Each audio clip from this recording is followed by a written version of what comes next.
समर्पण ही एकमात्र मार्ग है। सभी को नमस्ते। कई कारणों से हार्टफुलनेस हमारा सहज मार्ग बहुत ही विशिष्ट है। आप इस साल बसंत पंचमी को दिए गए संदेश को पढ़ें तो आप सहज मार्ग की कई विशिष्टताएं पाएंगे जो अनुपम हैं। सबसे पहली तो हमेशा प्राणाहुति ही है। यह प्राणाहुति या संचरण ही हमें विभिन्न अवस्थाओं, चेतना के विभिन्न स्तरों और विभिन्न आयामों से बड़ी सहजता से गुजरने में मदद करती है। हमारा प्रयास बहुत थोड़ा ही होता है। हम अभ्यासी अपने हृदय को खोलते हैं, आंखें बंद कर लेते हैं और ग्रहणशील हो जाते हैं। बस इतने को ही ज़रूरत होती है। जीवन में इस क्रिया से अधिक सरल कुछ भी नहीं है। हम सब ने देखा है कि जीवन कैसे अपने खेल दिखाता है, लेकिन ध्यान करने के कितने सांत्वना, कितनी शांति मिलती है और क्या करना क्या है।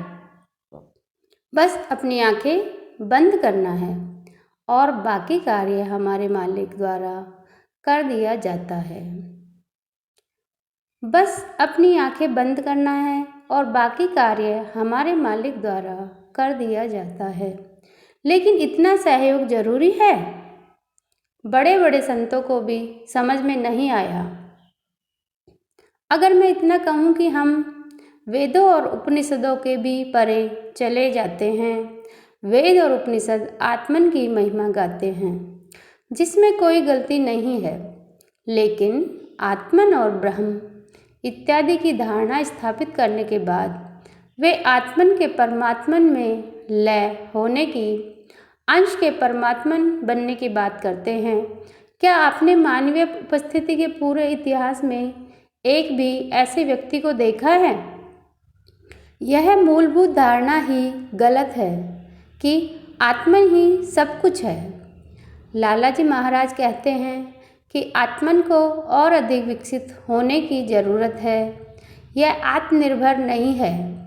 यह वैसा नहीं है जैसा इसे होना चाहिए।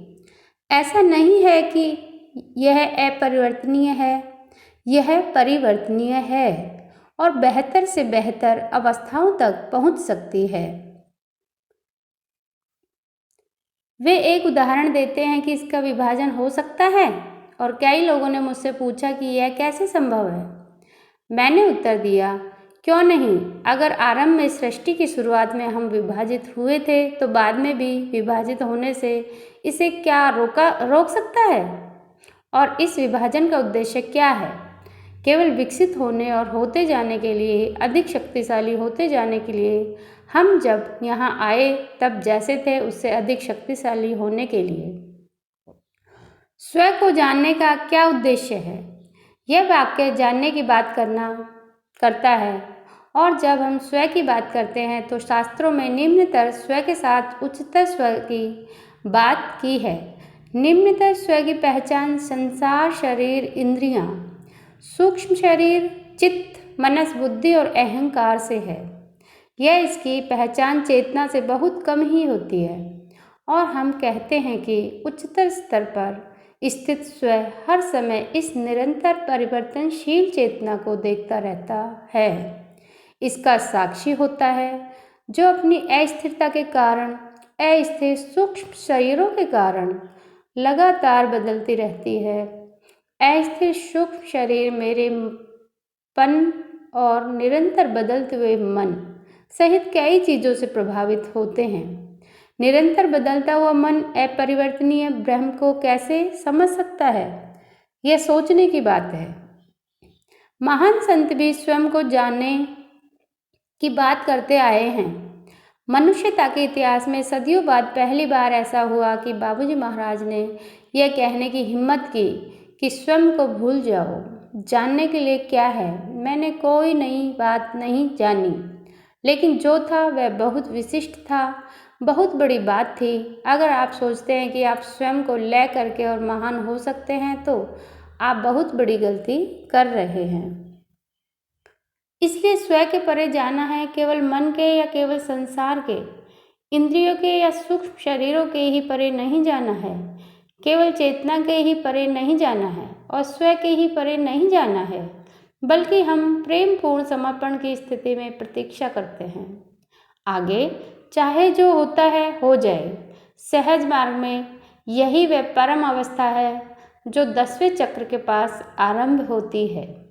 इस आयाम की पराकाष्ठा पैराकॉस्मिक या पर ब्रह्मांड मंडल के भी परे होती है।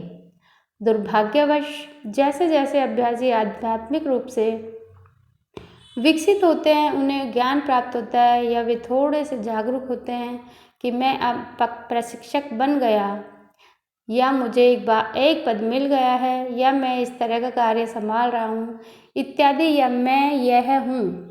यह बात आपको पूरी तरह बर्बाद कर देती है। आपका आध्यात्मिक कल्याण समाप्त हो जाता है। मैं आपको डराने की कोशिश नहीं कर रहा हूँ, यह एक तथ्य है। इसलिए ऐसे पद या जिम्मेदारी स्वीकार करने से पहले बहुत सावधान रहें। अगर आपका मन और हृदय महान मालिक के प्रति समर्पित नहीं है, बेहतर होगा कि एक कोने में बैठे रहें और जैसा कि कहा जाता है अपने काम से काम रखें। बस बिल्कुल गुमनामी की स्थिति में अभ्यास करते रहें। धीरे से आएं और वैसे ही जाएं। अपना स्तर बनाए रखें। हम उनके कदमों की धूल के बराबर भी नहीं हैं। क्या आप ये समझते हैं? क्या आपके हृदय जरा भी महसूस करते हैं कि आप धूल के बराबर भी नहीं हैं? तब निम्नतर और उच्चतर स्व का जरा भी महत्व नहीं रह जाता। नग्न होने के विचार की बहुत सराहना होती है, लेकिन क्या हम में नगण्य होने की तड़प है? हम में से लगभग सभी कुछ और कोई होना चाहते हैं, फिर हम स्वयं के परे कैसे जा सकते हैं, जिसे लगातार हमारे संकल्प, हमारी इच्छा और अहंकार ने बढ़ावा दिया है। मैं अक्सर अपने सामने देखता हूँ, विशेषकर भंडारे के समय और अभी भी, कि सभी लोग जो किसी पद पर हैं मेरे लिए बाहर प्रतीक्षा कर रहे हैं। आखिर क्यों? क्या मुझे मंच पर आने का रास्ता मालूम नहीं? आप क्यों प्रतीक्षा कर रहे हैं? आप भी एक अभ्यासी हैं, अभ्यासियों के साथ बैठिए। लेकिन नहीं, वे खड़े रहेंगे। वे अंतर करेंगे कि हम कुछ विशेष हैं और वे मुझे क्या बताना चाहते हैं, बस मेरा सिरदर्द बढ़ाते हैं। आपसे अमुक मिलना चाहते हैं, आपसे तमुक मिलना चाहते हैं। मुझसे कौन मिलना चाहता है या नहीं, इससे मैं क्यों परेशान रहूं? जब तक वे यहाँ आकर ध्यान करते हैं तो हम उनकी सहायता कर रहे हैं। मुझे सेवा करवाना पसंद नहीं। जब हमने भगवान को भी छोड़ दिया है तो इन विशिष्ट व्यक्तियों की परवाह क्यों करूं? मेरा भगवान मेरे हृदय में है, मेरे बाहर कोई नहीं है। लोग अक्सर प्रतीक्षा करते हैं। वे सोचते हैं कि मैं उनसे मिल नहीं पा रहा हूँ या वे मुझे दूसरे समय में नहीं मिल पा रहे हैं। आज सुबह ही मुझे एक बहन को डांटना पड़ा। वे कुछ बहुत खास चीज़ लेकर आई थी जो बहुत सुंदर दिख रही थी, लेकिन ध्यान के ठीक पहले अपना समय क्यों बर्बाद करना जब आपको ध्यान के लिए तैयारी करनी चाहिए। स्वयं को तैयार करें ताकि आप ध्यान में डूब सकें। इसलिए मेरा अनुरोध है कि सुरक्षा कर्मियों सहित किसी को भी बाहर मेरी प्रतीक्षा नहीं करनी है। मैं यहाँ आने का रास्ता जानता हूँ और भगवान के लिए मेरे घर पर कभी नहीं आए। मैं इससे अधिक स्पष्टता से नहीं कह सकता। मैं आप सबके साथ बहुत समय बिताता हूँ। फिर से दोहराता हूँ, मेरे घर पर कभी नहीं आए। यह बात नहीं कि मैं कठोर हो रहा हूँ, बल्कि आप अपना समय बर्बाद कर रहे हैं। हम सत्संग के समय भंडारों में यहाँ मिलते हैं। मैं जितनी बार संभव होता है यहाँ आता हूँ। कृपया इससे अधिक की अपेक्षा मत रखिए। जब आप वहाँ आकर बच्चों के साथ बाहर इंतजार करते हैं तो बच्चों को भी परेशानी होती है। उनके मन में गलत प्रभाव पड़ता है कि आपके मालिक कैसे हैं, आपके दादी कैसे हैं। वे रोने लगते हैं और विशेष रूप से माएँ अपने बच्चों के साथ वहाँ खड़ी रहती हैं। वे बच्चों को बहुत छोटी उम्र में बिगाड़ रही हैं। वे इस बात की सही समझ नहीं दे रही कि मार्गदर्शक क्या होता है।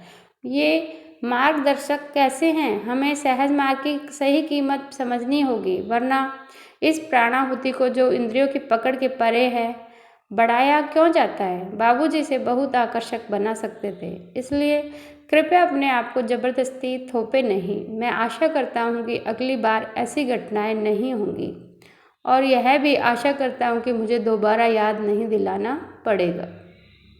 सबको धन्यवाद।